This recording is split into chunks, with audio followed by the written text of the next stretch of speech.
So napakagandang pagmasdan ng aking backyard dito. Kahit maliit lang pero maganda. At so ayun ka from the parang ano na siya, parang ginawa ko siyang anong tawag doon? Parang art gallery. So kulang na lang painting. So ayun na, yan ang pinaka loob ng bahay ko. What do you think? Kulang na lang ka from the yung mga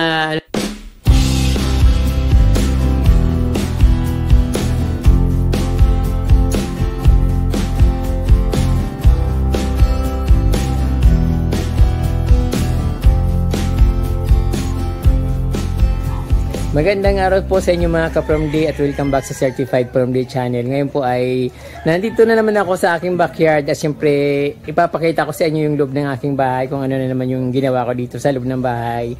At syempre isasama ko na yung garden ko dito sa likod, although hindi pa siya maayos, pero okay lang naman para at least kahit papano nasisilayan nyo yung ginagawa ko dito sa labas ng bahay, lalong-lalo na dito sa backyard garden ko na talaga naman kahit papano napakaganda. At kahit na medyo maliit pa at wala pang kaayusan, pero maganda pa rin talaga.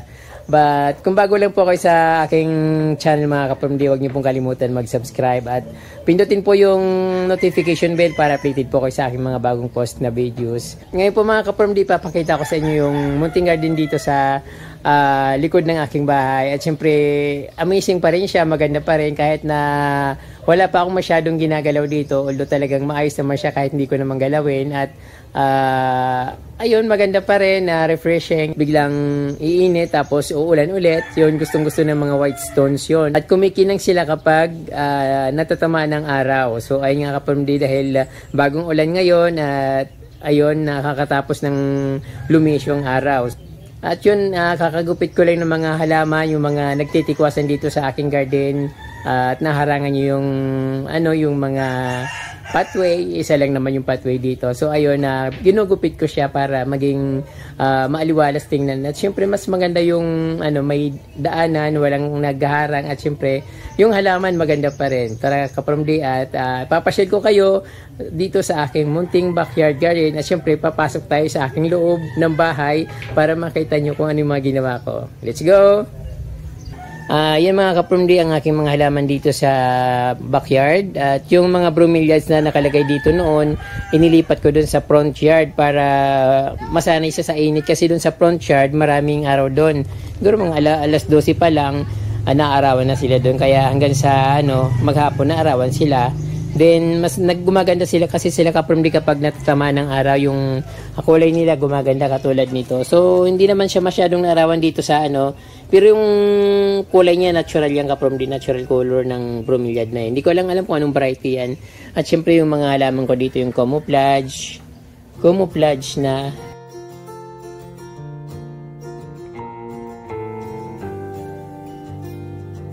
yung mga dati kong kalatiya pa rin, nandito pa rin sila. Konti lang naman kasi yung ka-From D, kaya yun, kukunti lang sila dito. So ayun, yung pinto ko yero pa rin kasi hindi pa dumarating yung pinto na pinagawa ko. That's why hindi ako nakakalis ng bahay. So gusto ko nang lumabas, gusto ko nang pumunta ng malayo at mag-apply ako ng trabaho para mabuhay, kumita. At yun, kaya lang inaantay ko yung pinto kasi pag umalis ako dito walang pinto, syempre paano naman yung bahay ko, di walang, nakabukas lang siya.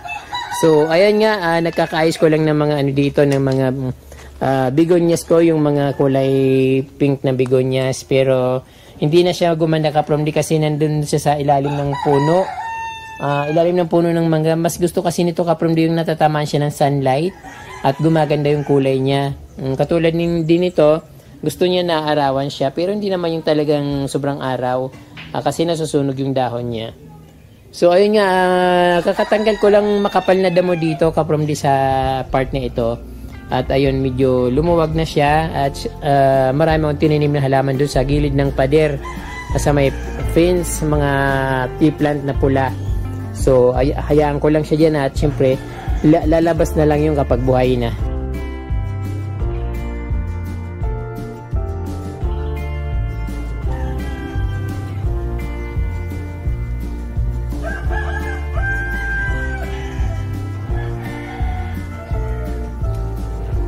as usual, maganda pa rin dito. Siguro sa mga susunod na araw, ito naman yung pagtutunan ko ng pansin kasi na ano yung attention ko dun sa loob sa DIY na mga ginagawa ko sa loob ng bahay.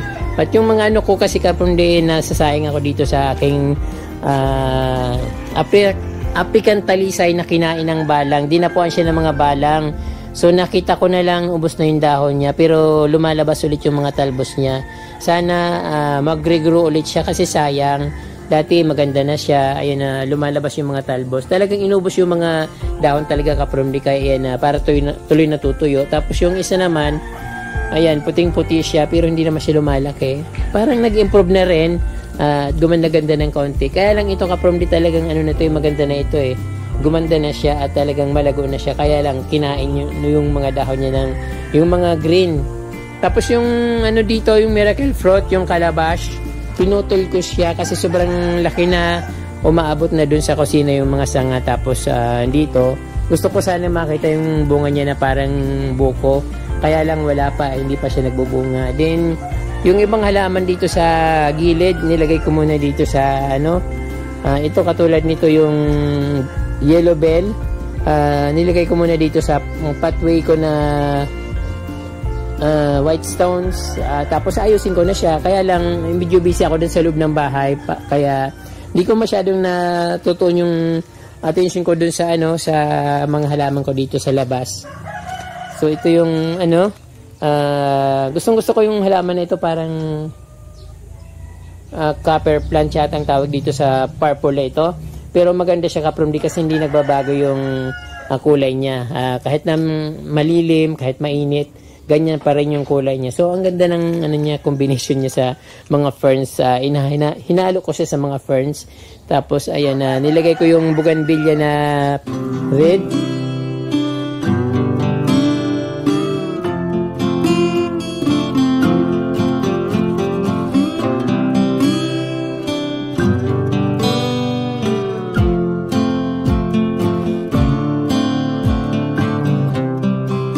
So napakagandang pagmasdan ng aking backyard dito. Kahit maliit lang pero maganda. At syempre ayusin ko siya, papagandahin ko siya. At dito lalagyan ko dito ng makulay na halaman. Maganda nga siguro dito kung yung legume plants or legume tree na medyo makulay na parang maliwanag na dilaw, parang ganon. So ayun, pasok na tayo sa loob dahil hindi pa naman masyadong nagawa yung garden ko dito. Pero konting-konti na lang, okay na siya. So ayun, open naman yung loob ko dito, bahay ko dito sa loob. So ayun kapromdi, parang na siya, parang ginawa ko siyang, anong tawag doon? Parang art gallery. So kulang nilang painting. At syempre nung mga nakarang araw ito yung ginagawa ko, yung shelf. So ayun, meron akong lalagyan ng mga groceries dito, kung ano yung mga binibigay sa akin. Ito katulad nito, galing ito kay Ma'am Raquel from Baguio City. Din ito galing din kay Ma'am Raquel of Baguio City. Din ito naman pinadala ito sa akin ni Ate Brenda Manalo na nasa LA 1 year ago na. So yung isa nito, dalawa kasi ito, binigay ko dun sa apo ko, anak ng pamangkin ko, yung kulay orange, pero gusto ko sana yon, sana akin na lang pareho yun. Ayun,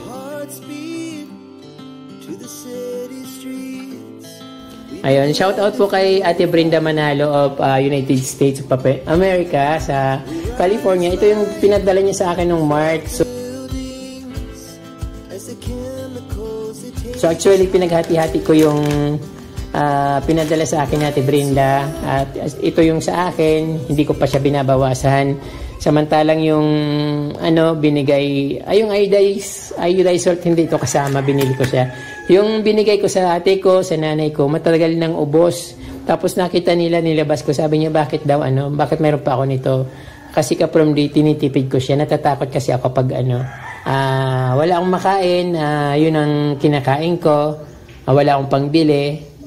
Ayun, may nakakain ako, at least mayroon akong nakahanda just in case na magutom ako. So kaya tinitipid ko. So ito pa ka-from bigay rin ito ni Ate Brenda, so binawasan ko na nga. Nilagay ko kasi may nakita ko dun sa balikbayan box, meron palang tea. Ayan, nakita ko. So hindi naman mahilig sa tea yung mga tao dito, katulad kina nanay, sa kapatid ko. Hindi sila uminom ng tea. Ang gusto nila talaga kape. Then ayun, yung laman nito, pinadala rin ito ni Ate Brenda yung laman nito. Siyempre, inubos na nila at yung kinukuha ko yung mga ganito, yung mga plastic na parang garapon. At ganun din yung coffee na wala ng mga laman. At ang natira sa akin yung peanut delight creamy na pinapalaman ko siyempre sa tinapay. Siyempre yung yung mga baon na ginagawa ko noon during na nasa Kubo ako, yan dinisplay ko rin dito. At siyempre yung halaman na ito, shout out to Melodies Mini Garden, Hello Bishi. Ito yung binigay mo sa akin na plant. Dito pa rin. Actually, ito pinutol ko na ito. Tapos, yung puno niya nasa labas at meron na siyang mga yung mga branch. So, puting-puti yung dahon niya. Ito yung pinakadulo. Kaya sabi ko, dumami na yung binigay ni Bishi. Melodies Mini Garden. Ayan. So, ayan yung ginawa ko nung mga nakarang araw. Saturday and Sunday. Then, ito pa ka-from day. Ito naman galing din ito sa kay Ate Brenda. Matagal ng panahon, mga 1 year, 2 years ago, yung first time yung padala sa akin, ito yung mga niya. Siyempre ginagamit ko yan, may paminta, may pamintang buo, may bawang, may yung panglagay sa adobo, ayan, di pa naubos. Tapos siyempre binili ko na rin yan, yung kaldero ko na sa taas. Ayan. Bagong lagay ko yan. Yung mga shelf na yan yung ginagawa ko na DIY dito sa aking kusina. So, ito yung ko sa sa bintana ko sa labas. Ay, sa bintana ko sa kubo, yung ginagawa kong curtain sa kubo. Kasi nga, di ba puro kawayan yon. Hindi ko naman siya tinatapon, hindi naman siya nasira. So, pansamantala, yan ang nilagay ko dyan kasi wala akong dito sa, pang takip dito sa lababo. So, mayroon nakikita pa nga sa ilalim. So, kulang nga siya, dapat 4 na ganyan. Dadalawa lang yun. So, ayan ka-from yung divider ko. Yung ginagawa ko na divider. Ayaw ko sanang ituloy yun, pero sabi ko, anong gagawin ko pag hindi ko siya tinuloy? Then, parang okay naman siya at maaliwalas yung dating. Siyempre, mas maganda yung divider na hindi kulob. Hindi yung parang nakakulong ka talaga na para talagang dingding. Siyempre, nilagay ko yung mga, ko dito, mga snake plants. Siyempre, wala akong ibang pwedeng ilagay dyan na bagay dyan sa aking divider, kundi yan ang nakita ko na pwedeng ilagay dyan. At siyempre dito yung ko, triangularis na variegated. Ayan.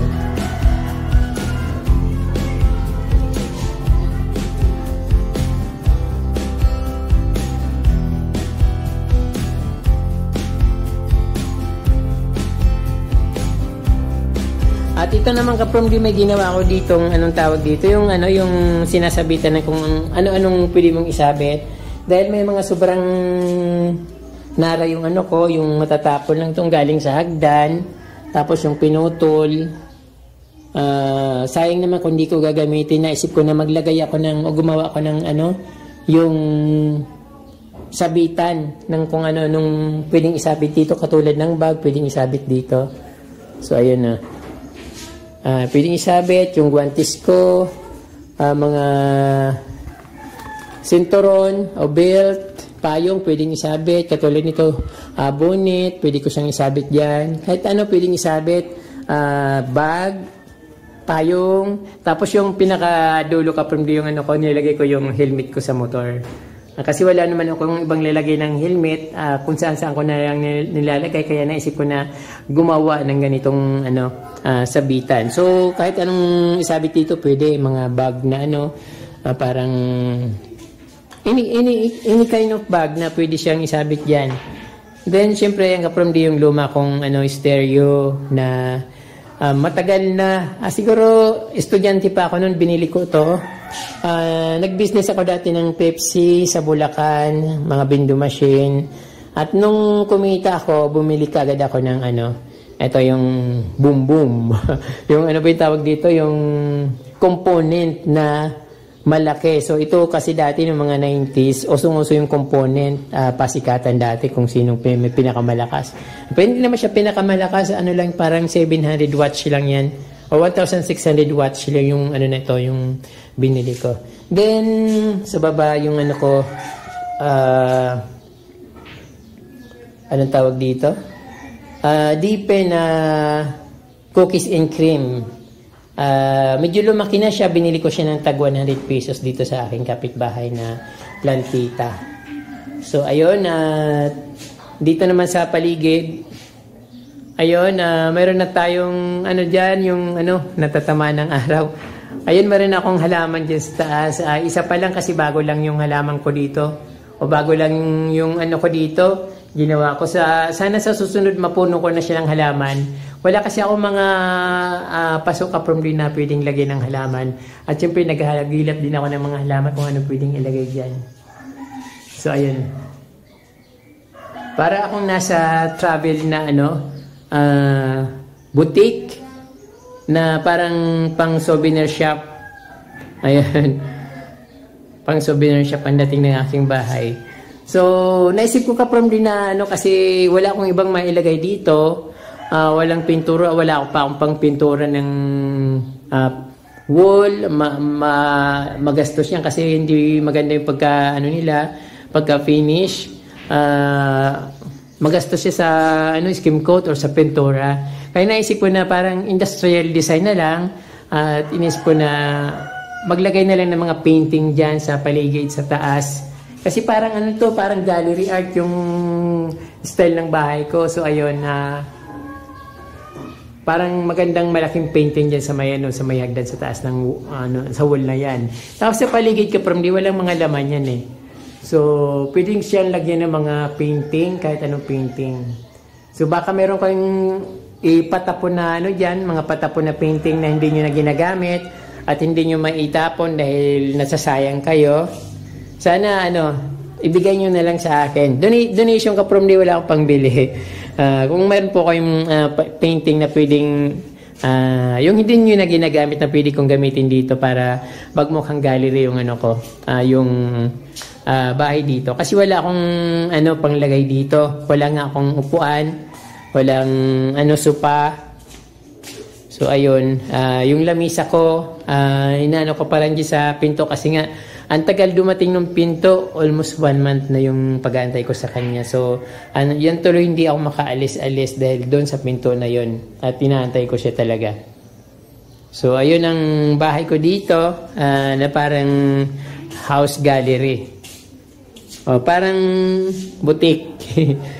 Travel boutique para may mga pasalubong center na shop.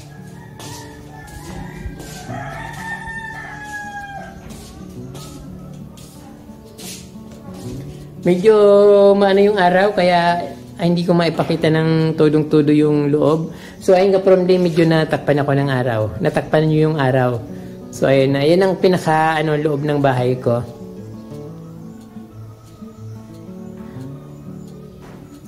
What do you think? Kulang na lang ka from day yung mga tawag doon yung sabi ko nga painting para magmukhang gallery or art gallery or pwede rin siyang parang souvenir shop, parang ganon. So, ayan, ng mga ko dito, mga abubot ko dito sa loob ng bahay. Siyempre, mayroon din akong hammock. So, actually, ininato ng pamangkin ko dito. Kapag nainitan sila, pupunta sila dito kasi hindi sila, hindi mainit dito sa aking bahay. So, ayun, kapag tanghaling tapat, mga alas 11, alas 12, dito sila nagduduyan-duyan. So, ayun, ang ganda ng andito. Tapos yung hangin, fresh, galing dun sa galing dun sa labas ng kusina. Ayun kasi may pintuan dun. Yung hangin, diretso talaga dito. So, ayun. Wala pang yung ko dito sa ilalim ng lababo. Maghahanap ulit ako pag nagkaroon ako ng nagsweldo ulit ako sa kung meron akong sisweldohin ngayong buwan. bibili ako ng ganito sa Japan Home. Parang ano yata to? 88 yata to or 99 sa Japan Home. So bibili ako ng mga 2 or 3 para panlagay ko dito sa ilalim ng lababo para magandang tingnan.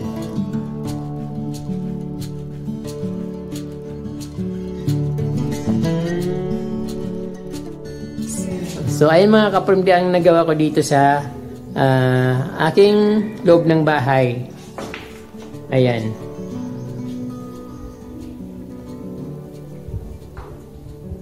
So ayun po mga kapromdi, nakita nyo po yung aking munting bahay dito sa Barangay Gubat, Laguna, Camarines Sur. So mukha siyang pasalubong center or pasalubong shop ang dating niya, or parang art gallery na wala naman art.